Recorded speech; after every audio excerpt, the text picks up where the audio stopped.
स्वागत है आप सभी को मिस सरभेंट के एपिसोड नंबर 6 में। एपिसोड के स्टार्टिंग में यूकी वॉलीबॉल खेल रही होती है और उसे इतने अच्छे से खेलते हुए देखकर सभी लड़कियां उसकी तारीफ कर रहे होते हैं और यहाँ पर बैठे लड़के बातें कर रहे होते हैं कि यूकी कुछ भी करे वो बहुत ही सुंदर दिखती है। हमें तो यकीन ही नहीं हो रहा है कि वो हमारी एज की है, वो बहुत ही कूल है। और उनकी ये सभी बातों को सुनकर हितोशी यहाँ पर सोच रहा होता है वो सभी यूकी को जानते ही नहीं। यूकी जब सीरियस होती है वो पूरा बदल जाती है और आगे ये लड़के बातें करते हैं वो बहुत ही स्मार्ट, क्यूट और एथलेटिक है। हम तो समझ ही नहीं पा रहे हैं कि वो हितोशी के साथ कैसे रिलेटेड है। हितोशी इस पर कहता है मैं ये तो नहीं कह सकता कि मैं इससे इनकार करता हूँ, पर मैं अभी भी उस फिल्मी एक्सपीरियंस को महसूस कर रहा हूँ। हितोशी ये जानकर काफी हैरान होता है यूकी ड्रैगन 9 नाम का कोई ग्रुप का मेंबर है और उसके नाम ज़ू द व्हाइट वुल्फ है। हितोशी के मन में इसके बारे में काफी सारे सवाल होते हैं, इसलिए वो ड्रैगन 9 असैसिन्स के बारे में इंटरनेट में सर्च करने लगता है। आगे हम यूकी को देखते हैं, उसके चारों तरफ सभी लड़कियां घेर के उसकी तारीफ कर रहे होते हैं। तभी यूकी हितोशी को देखकर शर्माते हुए हंसती है। ये देखकर सभी लड़कियां गुस्से में हितोशी को घूरने लगते हैं। इस पर हितोशी सोचता है मैं उन सभी की जेलसी को अपने ऊपर हावी होने नहीं दूंगा। तभी एक बॉल बड़े ही तेजी से आके हितोशी के साथ टकराने वाला होता है। तभी वहाँ पर नीता आकर उस बॉल को पकड़ के हितोशी को बचा लेती है और आगे वो हितोशी से कहती है अगर तुम्हें चोट लग जाती तो बहुत बड़ी परेशानी हो जाती। और यहाँ पर हितोशी सोचता है अब सिर्फ यूकी की वजह से सभी लोग मेरी ओर घूर नहीं रहे और नीता भी इसकी बहुत बड़ी वजह बन चुकी है। आगे हितोशी उससे पूछता है तुम्हें क्या चाहिए नीता।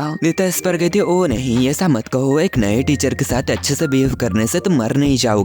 और वो हितोशी के काफी ज्यादा करीब होने की वजह से सभी लड़के बहुत ज्यादा जेलस होने लगते हैं और वो गुस्से में हितोशी को फिर से घूरने लगते हैं। तभी हमें बताया जाता है आखिर नीता ऐसे बिहेव क्यों कर रही है। हमें पास्ट का सीन दिखाया जाता है। हम यहाँ पर देखते हैं नीता फिर से इन दोनों के सामने आ चुकी थी और हितोशी उसे देखकर कहता है आखिर तुम कौन हो। नीता इस पर कहती है वो चलो भी हमारे बीच बिताई गई उस मजेदार रात को तुम भूल कैसे गए। मैं नीता हूँ और मैं यहाँ पर न्यू जिम टीचर के रूप में भी काम करती हूँ। जिम टीचर के रूप में मेरी नाम ग्रेस है और मैं यहाँ पर बताई हूँ कि मैं भी तुम्हारी कजन हूँ जो कि अभी अभी टोक्यो से यहाँ पर मूव हुई हूँ। और हितोशी यहाँ पर उसे ऐसे देखकर कहता है इसकी चेहरा और बिहेवियर तो पहले से पूरी तरीके से बदल गई है। नीता आगे कहती है ज़ू की स्पेशलिटी लड़ाई है पर मेरी स्पेशलिटी जासूसी। मैं भेस बदलने में काफी ज्यादा एक्सपर्ट हूँ और इसका अलावा मेरी असली रूप यही है। या फिर तुम्हें लंबे और काले बाल वाले लड़कियां पसंद है बिल्कुल तुम्हारी यूकी की तरह। हितोशी इस पर शर्मा जाता है और कहता है नहीं ऐसा नहीं है। ग्रेस इस पर जोर जोर से हंसती है और कहती है तुम फनी हो। और ग्रेस इसकी असली नाम है, नीता इसकी फेक नाम थी। तभी यूकी ग्रेस से कहती है मुझे लगा था कि तुम्हारा काफी हो गया होगा पर क्या अभी भी तुम्हें मुझसे कुछ चाहिए। ग्रेस इस पर कहती है तुम जानती हो मुझे मौज मस्ती करना बहुत पसंद है और तुम ग्रेट सू एक साधारण इंसान को सर्व कर रहे हो और ये भी कह रहे हो कि तुमने लोगों को मारना छोड़ दिए हो। ये सब कुछ सुनकर भी अगर मैं यहाँ से चली जाऊँ तो मैं बहुत सारे मजेदार चीजें मिस कर दूंगी। और एक बात मेरी भी यहाँ पर किसी को भी मारने का कोई भी इरादा नहीं है और खुद के मरने का तो बिल्कुल भी नहीं। दूसरे शब्दों में कहा जाए तो मैं तुम्हारा दुश्मन नहीं हूँ और बेशक ऐसा नहीं है कि मैं तुम्हें बिना किसी चीज के मुझ पर भरोसा करने के लिए कह रहा हूँ। मैं तो बस तुमसे बात करना चाहता हूँ।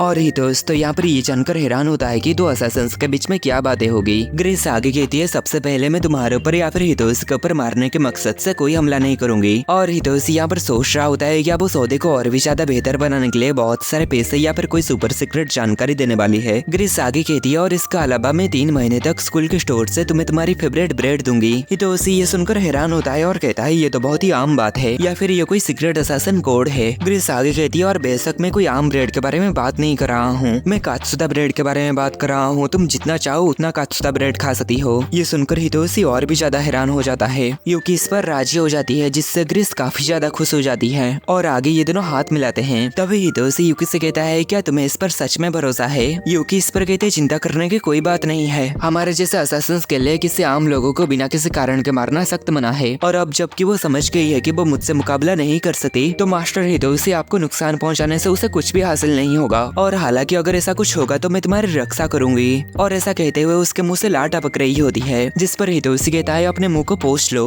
यूकी आगे कहती है और इसके अलावा मैं उसके जैसे हजारों दूसरे दर्जे के असैसिन से निपट सकती हूँ। ग्रेस आगे कहती है खैर अब मैं सिर्फ तुम्हारे ऊपर चुपचाप नजर रखूंगी ठीक है। नेक्स्ट हम प्रेजेंट का सीन देखते हैं। ग्रेस यहाँ पर हितोशी के साथ चिपकी हुई थी और वो यहाँ पर हितोशी से कह रही होती है मुझे जिम क्लास बिल्कुल पसंद नहीं है पर स्कूल में कोई आसान काम था तो वो था नर्स बनना और जिम टीचर बनना। तभी हितोशी उससे कहता है तुम तो कहती तुम सिर्फ हमारे ऊपर चुपचाप नजर रखोगी। ग्रेस कहती है हाँ मैं ऐसा ही कर रही हूँ, मैं आराम से तुम्हारे कान में धीरे से ही बात कर रही हूँ। हितोशी कहता है नहीं तुम मेरे साथ चिपकी हुई हो। ग्रेस यहाँ पर ये सब जानबूझकर कर रही थी ताकि वो यूकी को जेलस महसूस करवा सके। आगे ग्रेस हितोशी के मुंह के काफी करीब जाके उससे बात करने लगती है। यूकी ये देखकर काफी ज्यादा गुस्सा हो जाती है और वो यहाँ पर बॉल को काफी ज्यादा तेजी से फेंकती है जिससे बॉल नेट को तोड़ के सीधा जाके दीवार से टकराता है। ये देखकर सभी हैरान हैरान होते हैं और ग्रीस यहाँ पर खुश हो रही होती है और यूकी यहाँ पर काफी ज्यादा घबरा चुकी होती है। लेकिन तभी सभी लड़कियां उसके पास आकर उसकी तारीफ करने लगते हैं और हम यहाँ पर एक लड़की को देखते हैं जो कि ये सब देख रही होती है। नेक्स्ट ये दोनों लंच करते समय यूकी काफी दुखी होती है और कहती है मैं सब कुछ गड़बड़ कर दी। तो इसे इस पर कहता है मुझे पता है ये तुम्हारी गलती नहीं थी, पर असल में तब क्या हुआ था। यूकी कहती है मुझे नहीं पता, मैं जानती हूँ कि ग्रीस तुम्हारी बुरा नहीं चाहती, पर जब भी अंडरवर्ल्ड के किसी पर्सन के साथ तुम्हें मैं देखता हूँ तो मुझे अजीब सा अकेलापन महसूस होता है। क्या ये नॉर्मल बात है या फिर मेरे साथ कुछ गलत है। तो इसे इस पर समझ जाता है कि अगर ग्रीस उसके साथ होती है तो यूकी को उससे जलन महसूस होती है और आगे ही तो इसे यूकी से कहता है चिंता मत करो, ये एक नॉर्मल बात है। यूकी ये सुनकर काफी ज्यादा शर्माती है और खुश हो जाती है और उसे इसे शर्माते हुए देखकर यहाँ पर हितोशी की हालत खराब होने लगता है। नेक्स्ट अगले दिन हम यहाँ पर देखते हैं यूकी यहाँ पर अपने मेड वाले कपड़े को साफ करने के बाद पहन के घर के काम करने के लिए तैयार हो जाती है। आगे वो घर के सारे काम करने लगती है और वो यहाँ पर इस कपड़े को इतना अच्छे से साफ हुआ देखकर काफी ज्यादा खुश हो जाती है। देन वो ये बात जाके हितोशी को बताती है। हितोशी इस पर खुश हो जाता है क्योंकि उसे कपड़े धोना बिल्कुल भी नहीं आती थी। बहुत बार कपड़े धोने में गलतियां और गड़बड़ करने के बाद जाके यूकी कपड़े धोना सीख पाई है,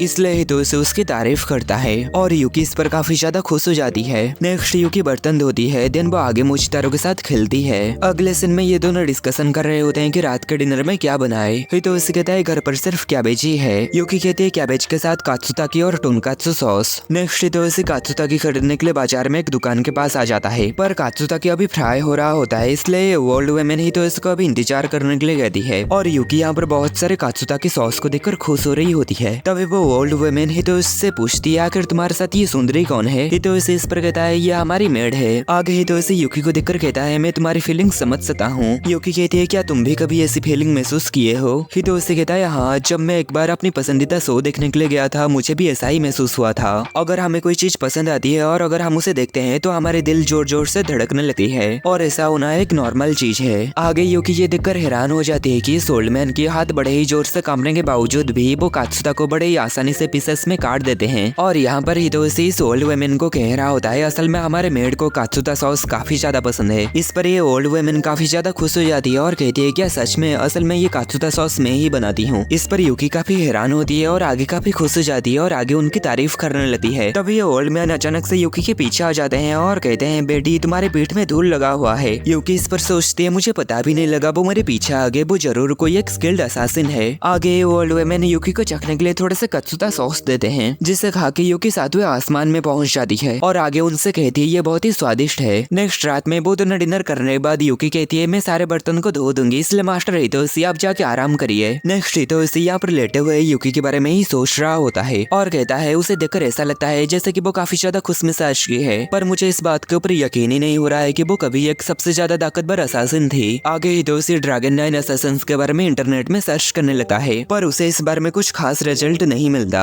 आगे वो सोचता है क्या मुझे यूकी से इस बारे में पूछना चाहिए, पर अगर वो इस बारे में बात करना नहीं चाहती होगी तो। नेक्स्ट हितोशी यहाँ पर सो जाता है और वो एक सपना देखता है जिसमें हितोशी की मॉम उससे कह रहे होते हैं माफ करना, मुझे तुम्हें छोड़ के जाना होगा, ये सब मेरी गलती है, पर तुम चिंता मत करो, हम जल्दी मिलेंगे। इतना कहने के बाद उसकी मॉम उसकी बहन को लेके जाने लगती है और हितोशी रोते हुए उनके पीछे जाने लगता है और कहता है मुझे छोड़ के मत जाओ मॉम। नेक्स्ट हितोशी जब जागता है तो वो यूकी के बाहों में होता है और रो रहा होता है। यूकी उससे कहती है कि आप ठीक हैं, तुम रो रहे थे इसलिए मैं तुम्हें देखने के लिए आ गई, पर तभी अचानक तुम मेरी ओर गिरे तो मैं तुम्हें पकड़ लिया। तभी हितोशी की मुंह सीधा जाके यूकी के संतरों के बीच में दब जाता है जिससे हितोशी काफी ज्यादा शर्मा जाता है और दूर हटकर सॉरी कहता है। यूकी पूछती है क्या तुम फिर से अपने मॉम के सपने देख रहे थे। हितोशी कहता है हाँ। यूकी इस पर कहती है तो फिर क्यों ना तुम अपना सिर मेरे गोद में रख के आराम करो। हितोशी इस पर काफी ज्यादा शर्मा जाता है और कहता है नहीं, मुझे और नींद नहीं आ रही। तभी उसका फोन नीचे गिर जाता है। यूकी देख लेती है कि हितोशी ड्रैगन 9 के बारे में रिसर्च कर रहा था और हितोशी से कहती है क्या तुम उनके बारे में जानना चाहते हो। हितोशी कहता है मैं बस थोड़ा सा जानना चाहता था क्योंकि मैं तुम्हारे बारे में कुछ भी नहीं जानता।